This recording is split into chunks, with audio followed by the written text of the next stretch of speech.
Hi guys, it's Kelly here and I'm back with another video for Honeybee Stamps. Today we are going to be using the Western Wear Lovely Layers, the mini desert blooms, and then the Saddle Up stamps and dies for the sentiment. And then this one, this Out West, this is one I just seem to keep reaching for over and over again. This is a red rubber cling. So we're talking about ways that we can, like tips and tricks that we can use to get shading of our die cuts much easier. So the first way that you can do that is by cutting them out of colored cardstock. So this is going to be the fastest way to get color onto your die cuts. Traditionally, I cut them out of white so I can control the amount of color, but this is a nice, easy, fast way to get color onto your die cuts and then use other tools in your arsenal to maybe deepen up the depth and dimension or just interest. The other one that you probably saw me use was also the metallic cardstocks. Use your specialty cardstocks to make different portions of your die cuts more interesting without really a lot of work from you. The other thing that I did is I also cut multiples of my things out of different colored cardstocks. So you can kind of mix and match them, or you can get, a different look out of each die based on the color.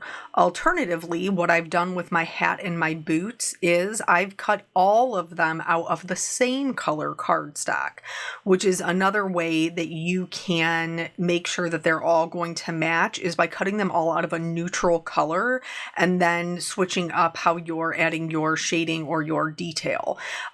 So there's a couple of different ways. I recently in a video asked for, any constructive criticism, and I totally appreciate it. I appreciate your guys' input into the videos and to the lives.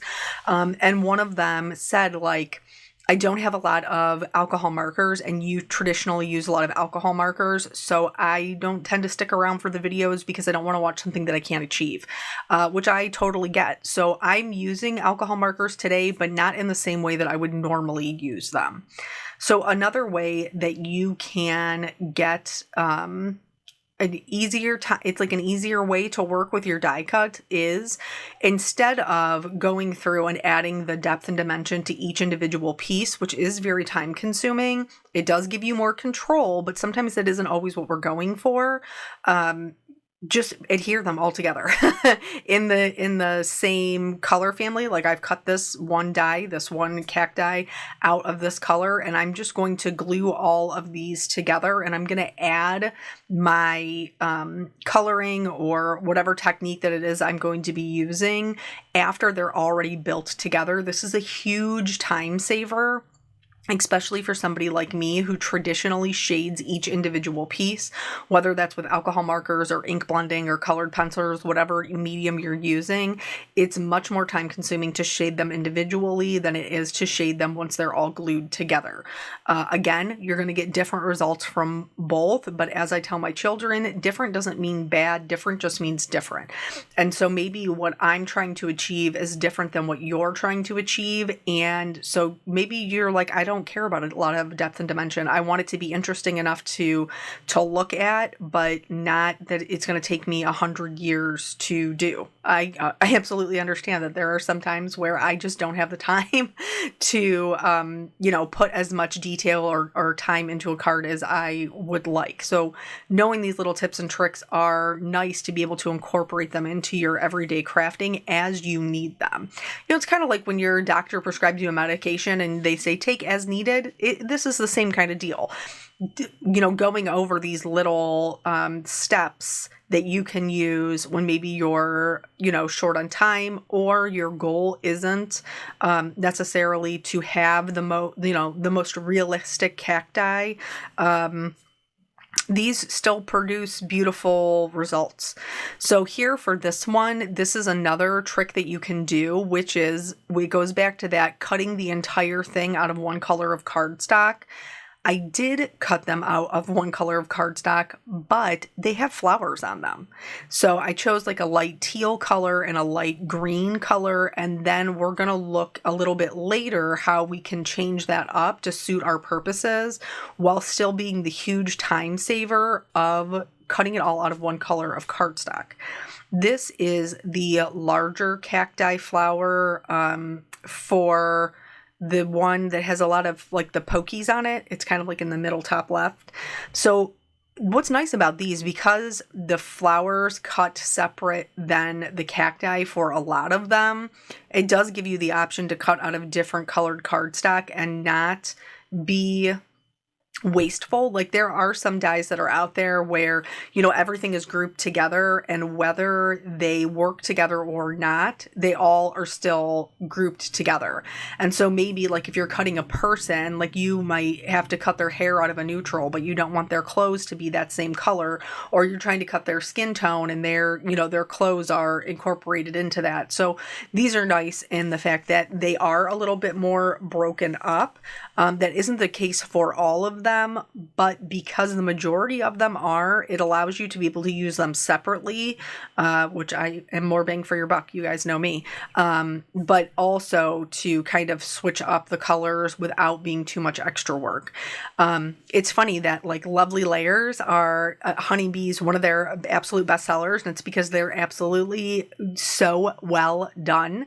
But you guys know that I am not a huge fan of die cuts. So for me to continually be willing to use them, you have to know that I am taking all of the, you know, tips, tricks, different things that I can use to not have to chase around my fiddly pieces, because I don't like that.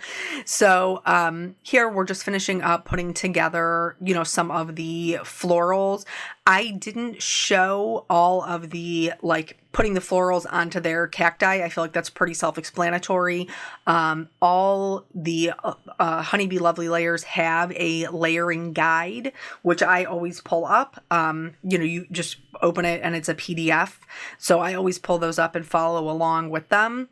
So for my boots, I decided that I'm going to do my hat and my boots black. I thought that that would be a really nice contrast to these bright florals that we have going on here.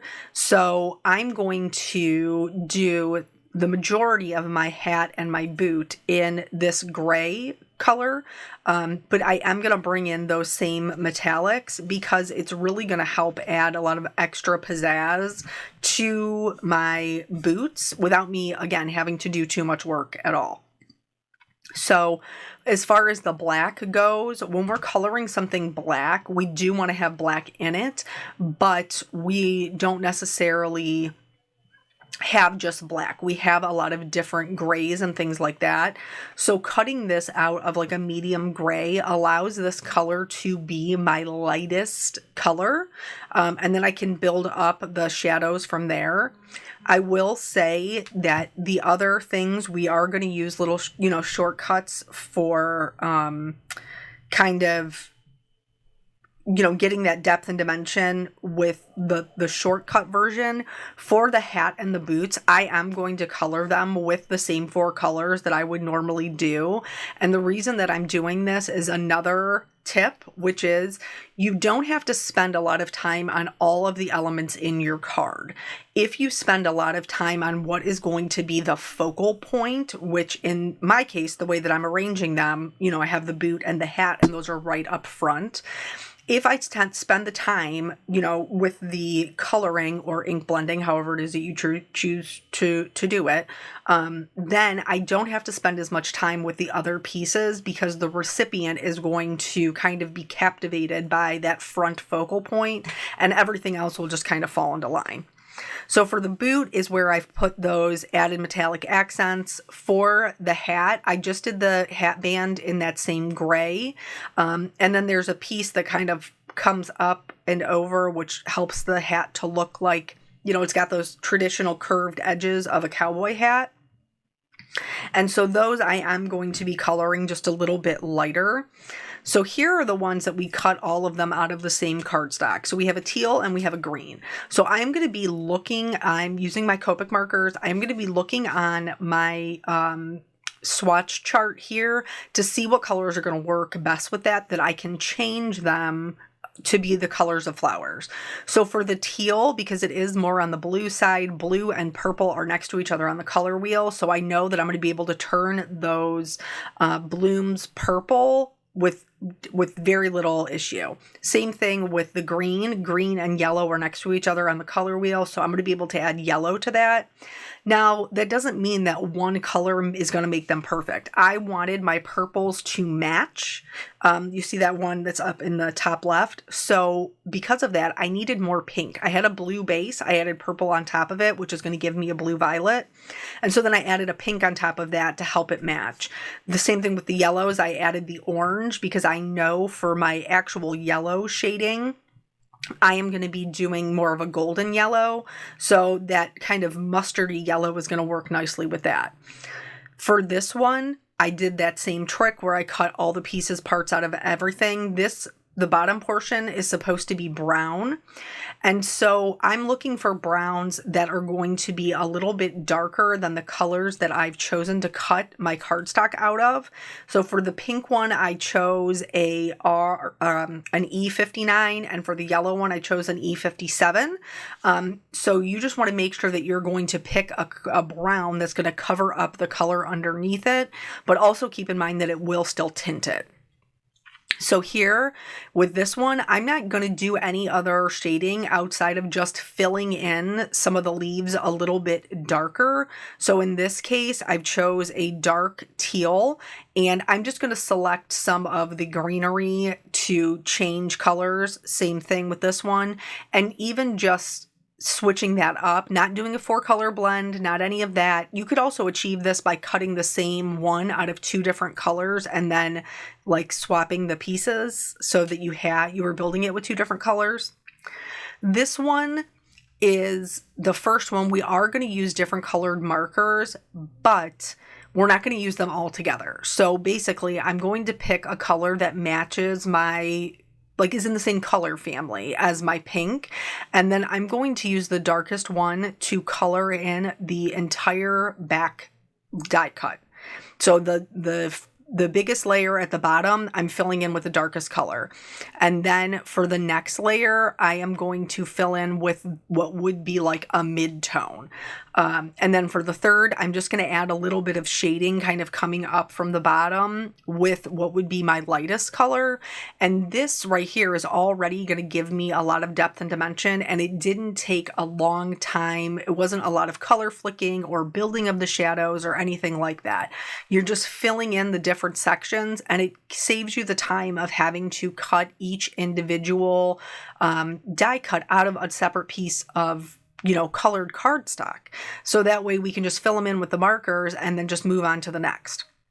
For the actual cacti, I am using 2 colors here because the one that I chose originally is a bit dark. So I'm just going to blend that out with a mid-tone, and I'm going to leave it just like that. So here you can see, even though we're not coloring specifically with 4 color blends and with, looking where the shadows are and all of that, you can see that there is a huge difference in the one that has just a couple of markers added to it versus the ones that don't.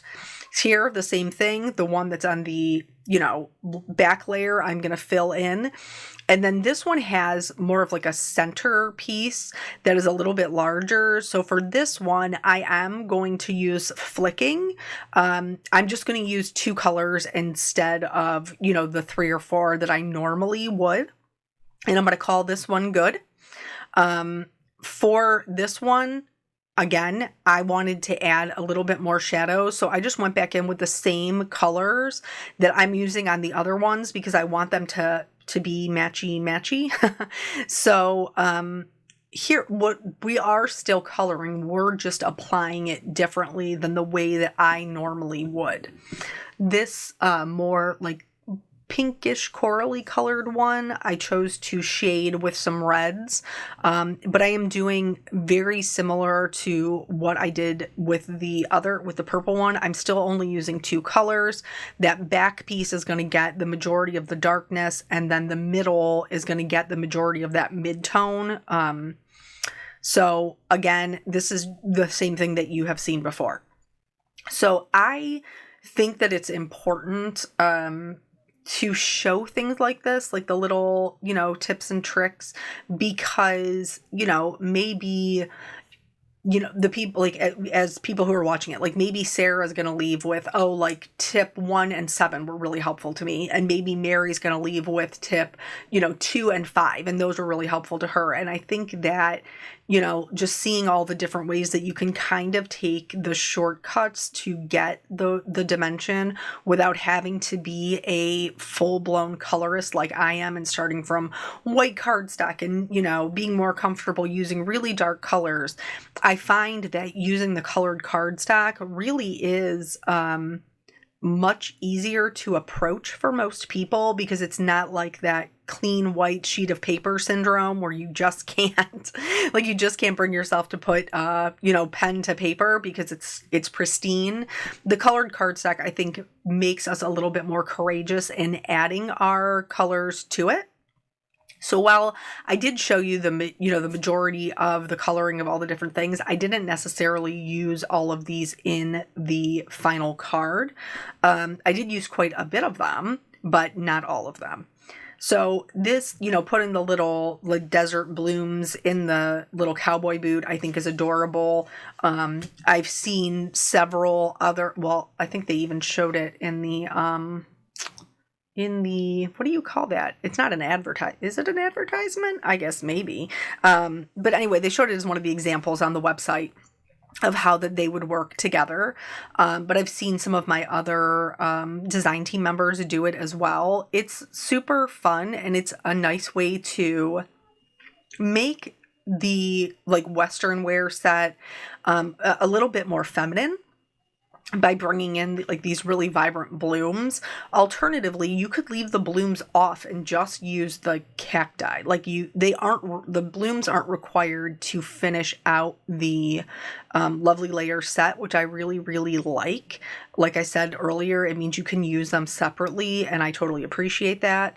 For these ones, I'm just adding very little shading along the stem and kind of into the leaves. Nothing too crazy, just putting down some color, and, those are basically the same. When it comes to the hat and the boots, again, just reiterating, so you don't think oh, you said that this was easy tips and tricks. This is how I would traditionally color these. There are embossed details in the lovely layers set, and so I am following those kind of guidelines for where I want to put my shadows. This hat would be turned up, so the brim would be darker where it's kind of tucked under. Same thing at the top, when a traditional cowboy hat, has kind of the handholds where you would put the hat on and off. Those are indented, so those are going to be darker. But the other thing that I want to mention here is you're going to see me color this, and then you're going to see me almost color it a second time. And that's because I just wasn't happy with the way that it looked the first time around. And sometimes you need to go back and add, darker darks and things like that. Don't be afraid to be okay, you know what? I tried that one. I didn't love it. Let me go back and see if I can, rework it again. Don't get frustrated with yourself and give up. Everybody's at a different point in their journey from what they're learning. And if you get frustrated and give up, you'll never get any better. So you have to just stick with it, because each time you make a mistake is a learning process. So I don't even like calling them mistakes, because, each practice session is going to teach you something, or at least it teaches me something every single time. And then for the boot, again, we're doing that black. I did the heel black because that is, underneath the rest of the boot. So I did that. And then also this top piece is the inside, you know what I'm saying? That's the inside of the boot. So the other side, so that would be darker as well. Underneath the, hold on, I'll remember the name of it. I keep thinking stirrup, but I don't think that that's right. Oh, I don't think that is accurate. What is it? It's a a spur. That's what it is.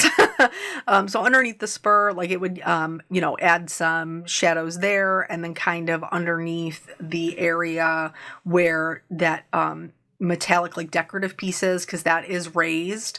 And then from there, I kind of, added some darker color to the left and right hand side as if we were doing more of a center highlight. And then I worked that all the way out to the C5, which is my lightest color for black. So I'm just going to fill in the center with that, as well as that kind of top edge. And it's hard to see now because everything is still wet. But once it dries, like that alcohol kind of evaporates, you will be able to see that there is a little bit of a difference between the two. Now, I did also go back in and add just a little bit of alcohol marker to the metallic. I recently did a video like showing you how you could get kind of like this aged look. I didn't want the boots to look pristine. I kind of wanted them to look a little, weather worn and things like that. So I did add some shading to that with my alcohol markers as well.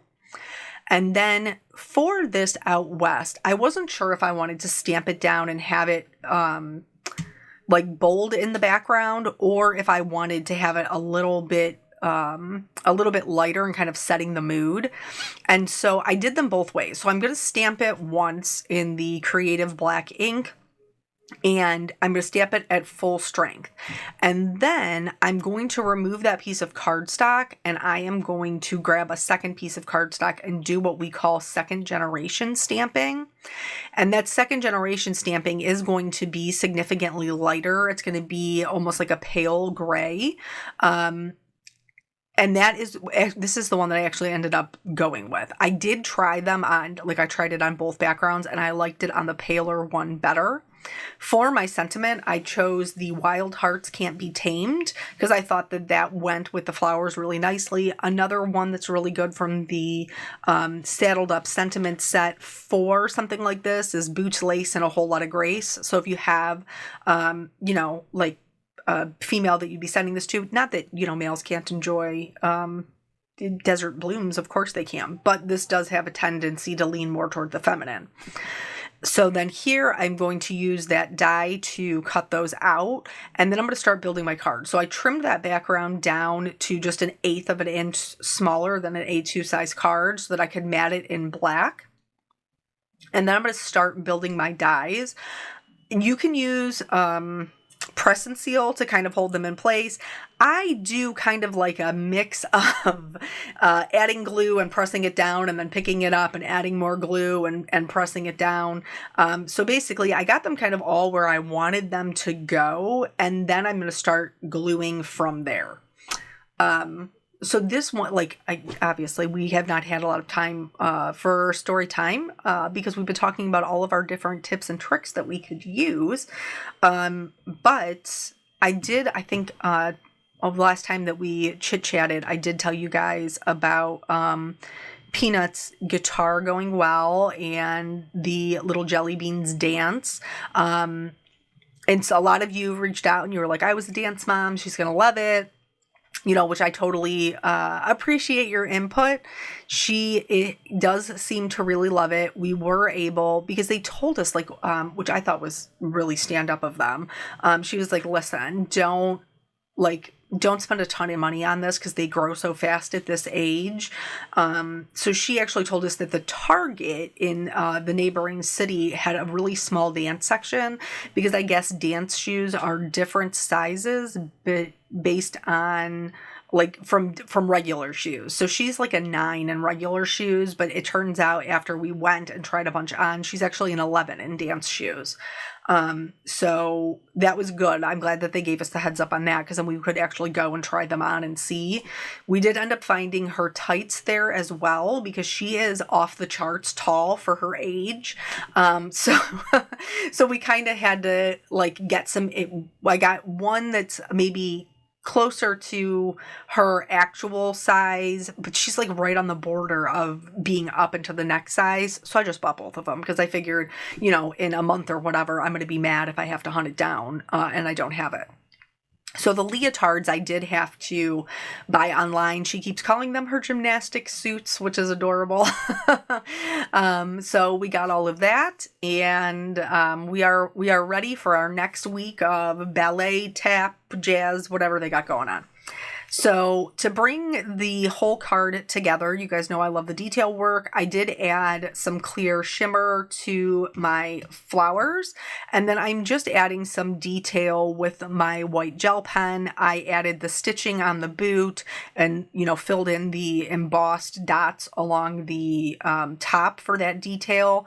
I did add some white detail to the actual florals, as well as like where the needles would be. If you feel like that white is too much, you can go in with a marker, like your lightest color, and just knock those back. I did that on just a couple of them.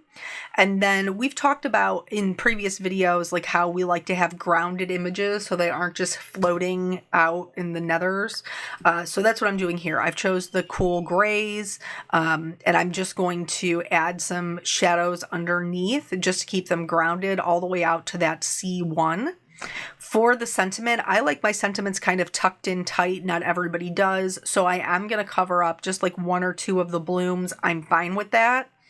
And then I use those same rainbow rhinestones to offset the sentiment. And then just kind of like up in the top right to fill in a little bit of the gap from where the flowers are. I love how bold this card is. I don't think we're missing anything because I didn't, you know, color 4 colors each layer. I'd love to hear your guys' feedback. Thank you so much for joining me. I always appreciate your time, and I'll catch you on the next video. Bye.